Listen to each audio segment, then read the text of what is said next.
వి news Telangana news కి స్వాగతం. బులెటిన్ల ముందుగా హెడ్లైన్స్ చూద్దాం. జమ్మూ మరియు కాశ్మీర్లోని శ్రీనగర్లో జరిగిన బహిరంగ సభలో ప్రధాని శ్రీ నరేంద్ర మోదీ ప్రసంగించారు.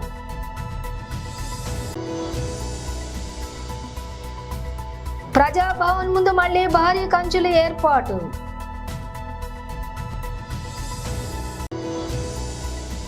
ఎస్సీ వర్గీకరణను 2011 జనాభా ప్రకారమే చేయాలని ఎస్సీ వర్గీకరణ కమిటీ మెంబర్స్.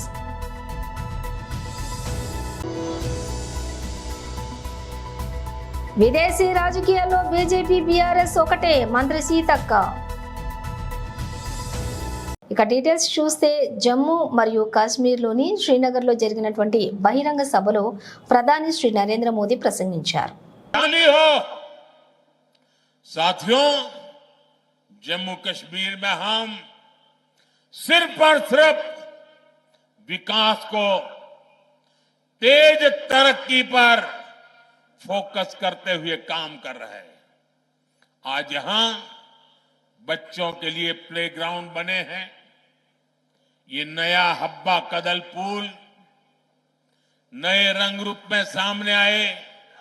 जीरो ब्रिज और अब्दुल्ला ब्रिज, गांदरबल में वाइल्ड ब्रिज, डल लेक और झेलम के इर्द गिर्द की सुंदरता, श्रीनगर की सड़कों पर दौड़ती इलेक्ट्रिक बसें, चकाचक पोलो व्यू मार्केट, आज चारों तरफ जो ये नयापन आ रहा है, जो खूबसूरती बढ़ रही है, ये सारे काम पहले भी हो सकते थे.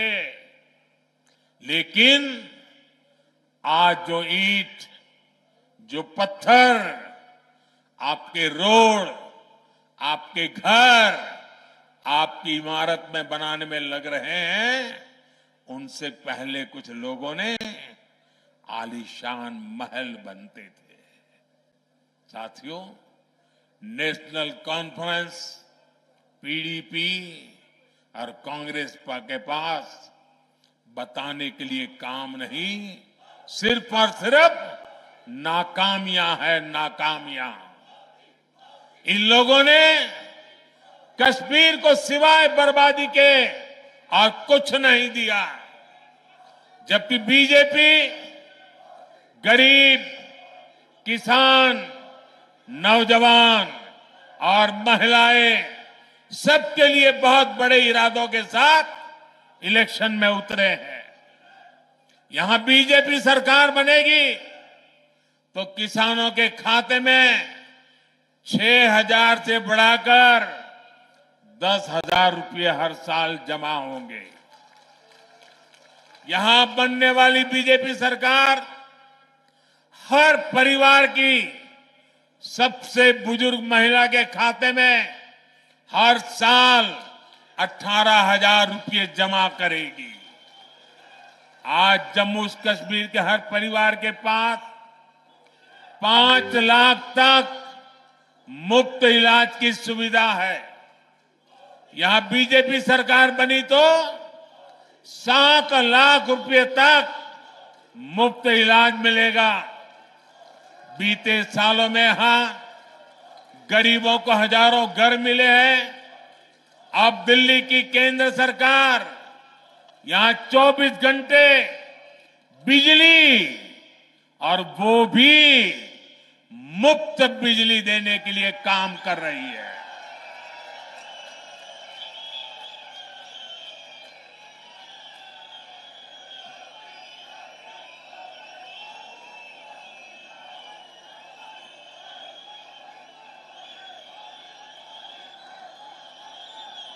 ये मुफ्त बिजली के लिए पीएम सूर्यघर मुफ्त बिजली स्कीम चल रही है. छत पर सोलर प्लांट लगाने के लिए करीब 80,000 रुपये सेंटर की सरकार हर परिवार को दे रही है. हर परिवार को 80,000. इस योजना से जुड़े हर परिवार को साल में करीब 25,000 रुपये की बचत होगी। साथियों, मुझे जानकारी मिली है कि कश्मीर के गौरव, कश्मीर के पहले आईएएस अधिकारियों में से एक श्रीमान मोहम्मद शफी पंडित जी का कल रात इंतकाल हो गया। रिटायरमेंट के बाद भी वो समाज के हित में लगातार काम करते रहे। गम की इस घड़ी में हम सभी की दुआएं उनके परिवार के साथ है। साथियों, बीजेपी जो कहती है वो 100% पूरा करती है। हमने देश की संसद में कहा है कि जम्मू कश्मीर फिर से स्टेट बनेगा और बीजेपी ही इस कमिटमेंट को पूरा करेगी। लिहाजा मेरी आपसे अपील है, 25 सितंबर को वोटिंग के सारे रिकॉर्ड टूटने चाहिए। सारे रिकॉर्ड तोड़ोगे ना, भारी मतदान करोगे ना, इतिहास में नाम दर्ज कराओगे ना, आप बीजेपी को जरूर मौका दें। बीजेपी के कैंडिडेट जमहूरियत के लिए, अमन के लिए, खुशहाली के लिए और बीजेपी ही इस कमिटमेंट को पूरा करेगी। लिहाजा मेरी आपसे अपील है, 25 सितंबर को वोटिंग के सारे रिकॉर्ड टूटने चाहिए। सारे रिकॉर्ड तोड़ोगे ना, भारी मतदान करोगे ना, इतिहास में नाम दर्ज कराओगे ना, आप बीजेपी को जरूर मौका दें। बीजेपी के कैंडिडेट जमहूरियत के लिए, अमन के लिए, खुशहाली के लिए आपके बीच में है। ప్రజాభవన్ ముందు మళ్లీ భారీ కంచెల ఏర్పాటు. రుణమాఫీ కాని రైతులు ప్రజాభవన్ ముట్టడికి పిలుపునిచ్చిన నేపథ్యంలో ప్రజాభవన్ ముందు భారీ కంచెలతో పోలీస్ సిబ్బంది సెక్యూరిటీ ఏర్పాటు చేశారు.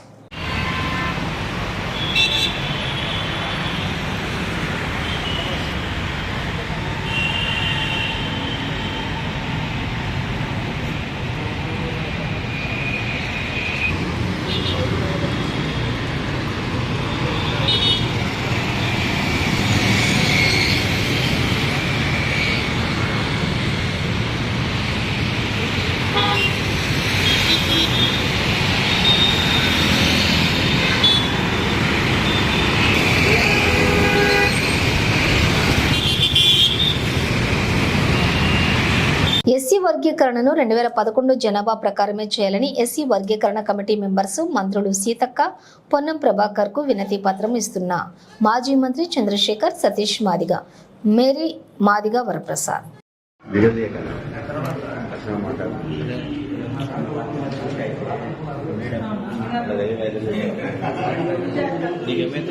విదేశీ రాజకీయాల్లో బీజేపీ, బీఆర్ఎస్ ఒకటే. బీజేపీ రాహుల్ గాంధీని టార్గెట్ చేస్తే బీఆర్ఎస్ రాజీవ్ గాంధీ విగ్రహాన్ని టార్గెట్ చేసింది. బీఆర్ఎస్ తెలంగాణ తల్లి విగ్రహంలో తెలంగాణ బిడ్డల రూపం లేదు, కేసీఆర్ బిడ్డ రూపమే ఉంది. తెలంగాణ సగటు మహిళకు ప్రతిరూపంగా ఉండేలా తెలంగాణ తల్లి విగ్రహాన్ని రూపొందించింది. సచివాలయంలో ప్రతిష్ఠిస్తాం. మంత్రి సీతక్క. బీజేపీ పుట్టుకనే విధ్వంసకరమైనటువంటి ఆలోచనతో పుట్టినటువంటి పార్టీ. ఆ రోజు ఆనాడు బ్రిటిష్ సంఖ్యలను తెంచడం కోసం మా నాయకులు గాంధీ గారు, నెహ్రూ గారు, సర్దార్ వల్లభాయ్ పటేల్ గారు ఇట్లాంటి ఎంతో మంది మహనీయులు పోరాడుతుంటే వీళ్ళ వారసుడు, వీళ్ళ ఆర్ఎస్ఎస్ నాయకుడు సవర్కర్ బ్రిటిష్ వాళ్ళతోటి కుమ్మక్కైనటువంటి నాయకుడు. ఈ రోజు దేశానికి స్వతంత్రం తెచ్చినటువంటి గాంధీ గారిని చంపినటువంటి పార్టీ వారసత్వం ఎవరిదంటే గాడ్సేలో వారసత్వం ఉన్నటువంటి పార్టీ బీజేపీ పార్టీ, గాంధీ వారసత్వం ఉన్నటువంటి పార్టీ కాంగ్రెస్ పార్టీ. అందుకనే ఈ దేశము, ఈ రాష్ట్రం, ఈ ప్రజలు ఆలోచించాలి. ఎవరు ఈ దేశం కోసం జైళ్లలో మగ్గిండ్రు, ఎవరు ఈ దేశం కోసం త్యాగాలు చేసిరు, స్వేచ్ఛ కోసం పోరాటం చేసిరు, ఆ స్వేచ్ఛను అడ్డుకోవడం కోసం ఆనాడు బ్రిటిష్ వాళ్ళతోటి కలిసిపోయినటువంటి పార్టీ గాడ్సేల పార్టీ, గాంధీని చంపినటువంటి పార్టీ బీజేపీ పార్టీ. వాళ్ళ నాయకులు ఇవాళ తన్వీర్ సింగ్ ఎమ్మెల్యే, మాజీ ఎమ్మెల్యే, అదే విధంగా సంజయ్ సింగ్ గైక్వాడ్. అత్యంత దురదృష్టకరంగా రాహుల్ గాంధీ గారు పేదల కోసం పోరాడుతున్న నాయకుడు. కులగణన, జనగణన జరగాలి, ఈ మనమెంతో మనకెంత వాటా కావాలి, అప్పుడే ఈ పేదరికం పోతుంది, సామాజిక న్యాయం జరుగుతుంది, రిజర్వేషన్ ఉండాలి, పేదలకందరికీ న్యాయం జరగాలని పార్లమెంట్ లో కొట్లాడుతున్నటువంటి నాయకుడి మీద కావాలని ఇవాళ వాళ్ళన్ని దుర్మార్గాలు చేస్తారు. వాళ్ళ గురించి మాట్లాడితే దేశం పరువు పోయిందని. అరే ఆర్ఎస్ఎస్ గురించి మాట్లాడితే ఆర్ఎస్ఎస్ అనేది ఒక సంస్థ, మీ బీజేపీ సంస్థ. తెలంగాణలో విద్యారంగాన్ని పూర్తిగా భ్రష్టు పట్టించిన కాంగ్రెస్ సర్కార్ స్వయాన ముఖ్యమంత్రి, విద్యాశాఖ మంత్రిగా ఉన్న నిత్యం ఏదో ఒక సమస్యతో విద్యార్థులు రోడ్డెక్కాల్సిన దుస్థితి. మాకిద్దరు టీచర్లు మాత్రమే ఉన్నారంటూ రోడ్డెక్కి ఆందోళన వ్యక్తం చేసిన ఆసిఫాబాద్ ఆదర్శ పాఠశాల విద్యార్థులు 17 మందిని బదిలీ చేసి కేవలం 2 ఉపాధ్యాయులను మాత్రమే నియమించిన వైనం పైన పేద విద్యార్థుల పట్ల ఎందుకింత చిన్న చూపు? రేవంత్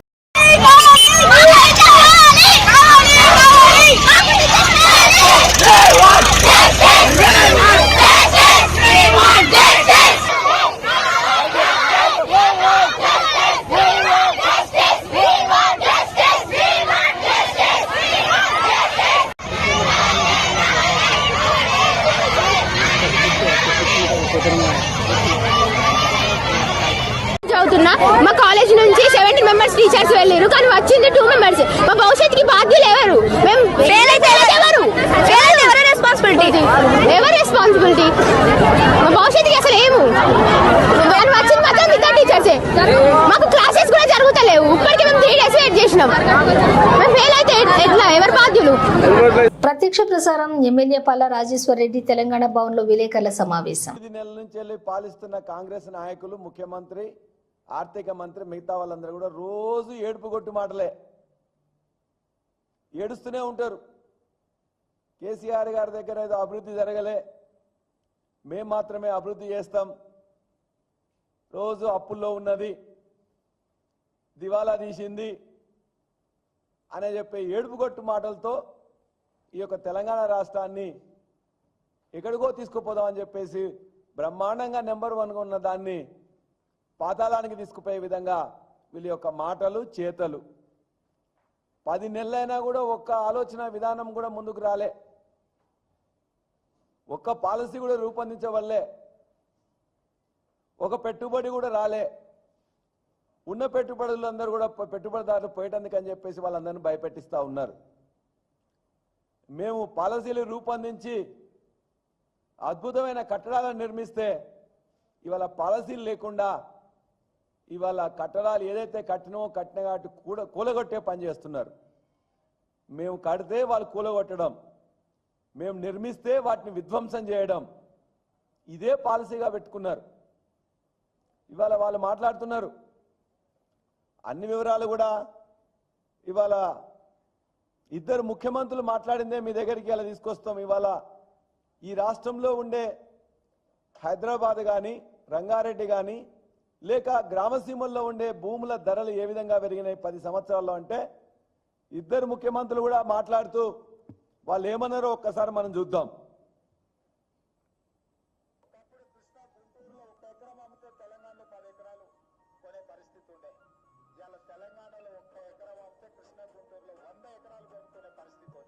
ఒకప్పుడు ఇక్కడుండే రైతాంగం 1 ఎకరా అమ్మి హైదరాబాద్ లో 4 ఎకరాలు 5 ఎకరాలు కొనేవారు.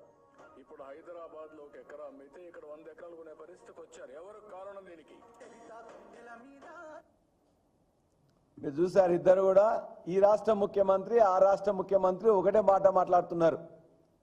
తెలంగాణలో, హైదరాబాద్లో లేకపోతే తెలంగాణలో 1 ఎకరం అమ్మితే ఇవాళ విజయవాడలో కానీ ఆంధ్రాలో కానీ 100 ఎకరాలు కొనే విధంగా ఉన్నది అనే మాట ఇద్దరు కూడా మాట్లాడుతున్నారంటే ఆ యొక్క ఎదుగుదలకు ఎవరు కారణం? కేసీఆర్ గారి ప్రభుత్వం కాదా అని చెప్పి మేము అడుగుతున్నాం. నిన్న ఇచ్చిన దానిలో కూడా క్లియర్గా ఇలా అన్ని పేపర్లలో కూడా వచ్చింది. ఇలా నమస్తే తెలంగాణలో, ఈనాడులో, ఇతర అన్ని పేపర్లలో కూడా వాళ్ళు మొత్తం కూడా వాళ్ళు చూపించారు ఏ విధంగా ఇవాళ విభజన తర్వాత తెలంగాణ ఏ విధంగా పురోభివృద్ధి చెందింది, అభివృద్ధి చెందింది, ఏ విధంగా రాకెట్ వేగంతో దూసుకెళ్ళిందని చెప్పారు. ఇవన్నీ కూడా తెలిసి కూడా కుంభకర్ణుల్లా నిద్రపోతూ పాలసీలు నిర్మించకుండా, పాలసీలు రూపొందించకుండా మాట్లాడుతున్నారు. మేము ఒకటే చెప్పదలుచుకున్నాం, ఇవాళ తలసరి ఆదాయంలో 2014-15లో 1,24,104 రూపాయలు ఉండే కేసీఆర్ గారి ప్రభుత్వం మొదటిసారి ఏర్పడిన రోజున. ఇవాళ 3,47,299. భారతదేశంలోనే నెంబర్ 1 తలసరి ఆదాయంలో తెలంగాణ నిలబెట్టింది కేసీఆర్ గారి ప్రభుత్వం తప్ప మరొకటి కాదు. ఇవాళ దేశంలో 1,83,236 ఉంటే వృద్ధి రేటు 193.6% ఎక్కువ. భారతదేశంలో ఉండే తలసరి ఆదాయం కంటే తెలంగాణ తలసరి ఆదాయము 193.6% ఎక్కువ. ఎట్లా సాధ్యమైంది? కేసీఆర్ గారి ప్రభుత్వ విధానాల వల్ల తప్ప మరొకటి కాదు. దేశ జీడిపిలో మన వాటా 2014-15లో 3.8%. కానీ ఇలా గర్వంగా చెప్తున్నాం, ఇవాళ ఖచ్చితంగా అది 4.9% పెరిగింది. 1 పాయింట్ పెరగడం అంటేనే చాలా ఎక్కువ. 3.8 నుండి 4.9కి కొత్త రాష్ట్రమైనా కూడా అద్భుతమైన పథకాలు తెచ్చి అద్భుతమైన పాలసీస్ వచ్చినాయి కాబట్టి ఈ జీడిపిలో మన వాటా అనేది పెరిగింది. అంతేకాకుండా జిఎస్డిపి ఆనాడు 2014-15లో 5.05 లక్షల కోట్ల విలువైనది ఉంటే ఇవాళ 14.64 లక్షల కోట్లు ఉన్నది. దరిదాపుగా ఇవాళ వృద్ధి రేటు కూడా దేశ వృద్ధి రేటు 8.4% ఉంటే మన వృద్ధి రేటు 11.4%. ఈ 10 సంవత్సరాల్లో కూడా దేశ వృద్ధి రేటు కంటే మనది 3, 4, 5, 10% పెరిగింది. అంటే తలసరి ఆదాయంలో నెంబర్ 1గా ఉన్నాం. జీడిపిలో మన రాష్ట్ర వాటాలో నెంబర్ 1గా ఉన్నాం. జిఎస్డిపిలో భారతదేశంలో తెలంగాణ రాష్ట్రం నెంబర్ 1గా ఉంది. జిఎస్డిపిలో వృద్ధి రేటులో నెంబర్గా ఉంది. మరి ఇంత బ్రహ్మాండంగా జరిగిన ఈ తెలంగాణని అప్పుల రాష్ట్రం, దివాలా తీసిన రాష్ట్రం, చేతగాని రాష్ట్రం, చేతగాని ఈ ప్రభుత్వం ఇలా చేతగాని మాటలు మాట్లాడుతుంది, దివాలా కోరు మాటలు మాట్లాడుతుంది. ఇది ఇప్పటికైనా తెలుసుకొని ఇప్పటికైనా తెలంగాణ రాష్ట్రం ఎక్కడుందో చెప్తే ఆ తెలంగాణ రాష్ట్రానికి ఇంత ఖచ్చితంగా బయట ఏమైనా కావాలంటే కూడా అప్పులు పుడతాయి. ఇప్పటికే 75,000 కోట్ల అప్పులు తీసుకొచ్చిండ్రు. మీరు అప్పులు తీసుకొచ్చి ఏమైనా కట్టినరా, ఏమైనా చేసినా అంటే ఏమి చేయలే.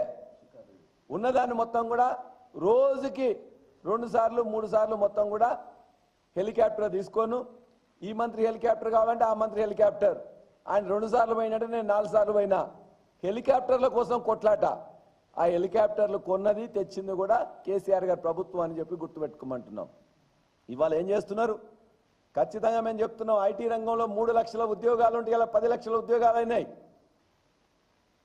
ఐటీ యొక్క ఏదైతే దాని మీద వచ్చే ఆనాడు 58,000 కోట్ల ఉత్పత్తుల విలువైనట్లయితే ఈ రోజున 2,50,000 కోట్ల విలువైంది.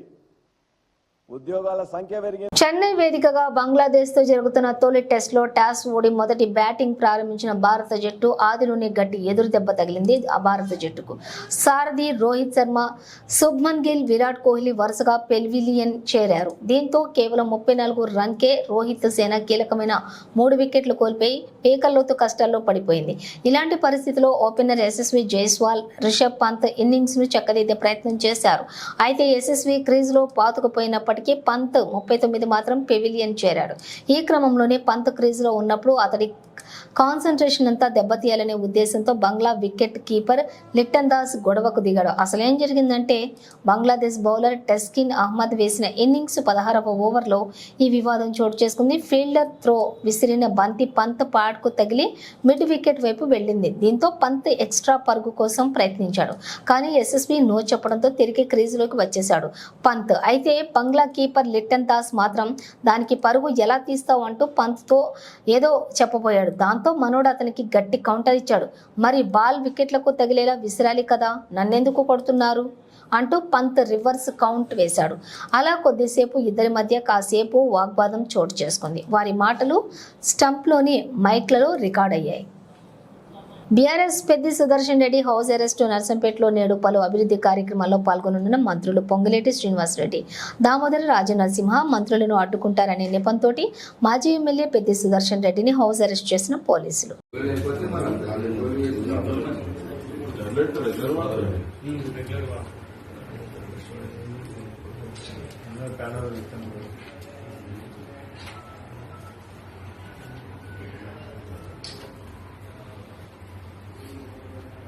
అసిస్టెంట్ కొరియోగ్రాఫర్ పై లైంగిక వేధింపులకు పాల్పడుతున్న ఘటనలో ప్రముఖ కొరియోగ్రాఫర్ జానీ మాస్టర్ పై ఇప్పటికే ఐపీసీ సెక్షన్ 376, 506, 323 కింద కేసులు నమోదైన విషయం తెలిసిందే. ఆ తర్వాత ఆయనపై ఫోక్సో కేసు కూడా నమోదైంది.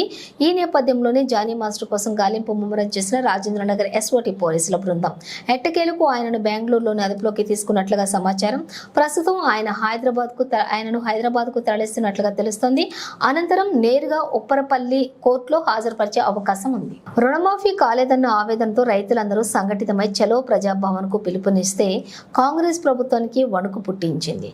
రాష్ట్ర వ్యాప్తంగా రైతులను, రైతు సంఘాల నాయకులను ఎక్కడికక్కడ పోలీస్ స్టేషన్లలో నిర్బంధిస్తూ వారిపై కక్ష తీర్చుకుంటున్నది. రుణమాఫీ కోసం పోరుబాట పట్టిన రైతన్నలను అరెస్టు చేయటం దుర్మార్గమైన చర్య. బీఆర్ఎస్ పార్టీ పక్షాన తీవ్రంగా ఖండిస్తున్నాం. అరెస్టు చేసిన రైతులను తక్షణమే బేషరతుగా విడుదల చేయాలని డిమాండ్ చేస్తున్నాం. మాది ఆంక్షలు లేని ప్రభుత్వం, కంచెలు లేని ప్రభుత్వం, ప్రజాపాలన అంటూ డబ్బా కొట్టుకునే రేవంత్ రెడ్డి ఇదేంది? ప్రజాభవన్ చుట్టూ ఎందుకు ఇన్ని బ్యారికేడ్లు, ఎందుకు ఇన్ని ఆంక్షలు? ప్రజాభవన్కు రైతులు తరలి వస్తున్నారంటే సీఎంకి ఎందుకు అంత భయం?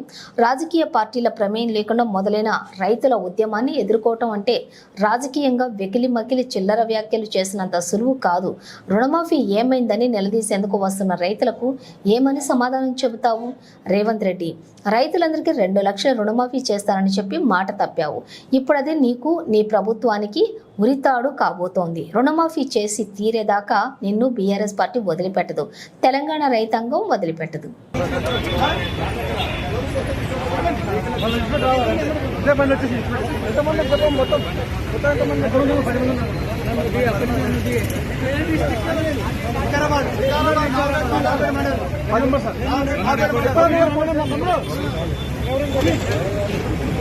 బులెటిన్ ముగించే ముందు హెడ్లైన్స్ మరోసారి. జమ్మూ మరియు కాశ్మీర్లోని శ్రీనగర్లో జరిగిన బహిరంగ సభలో ప్రధాని శ్రీ నరేంద్ర మోదీ ప్రసంగించారు.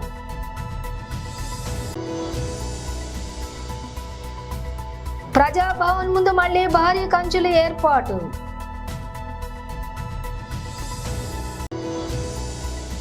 ఎస్సీ వర్గీకరణను 2011 జనాభా ప్రకారమే చేయాలని ఎస్సీ వర్గీకరణ కమిటీ మెంబర్స్.